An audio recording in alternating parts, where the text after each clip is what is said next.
Lectura del Santo Evangelio según San Marcos 9, 38 a 40.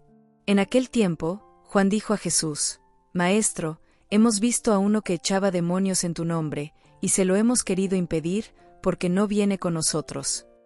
Jesús respondió: No se lo impidáis, porque quien hace un milagro en mi nombre no puede luego hablar mal de mí. El que no está contra nosotros está a favor nuestro. Palabra del Señor. Reflexión. A veces, caemos en el error de creer que solo nuestro grupo o nuestra manera de vivir la fe es válida. Jesús nos llama a ver el bien en los demás y a evitar divisiones innecesarias. Hoy, practiquemos la apertura y el respeto, recordando que lo importante es seguir a Cristo y reconocer su obra en quienes actúan con amor.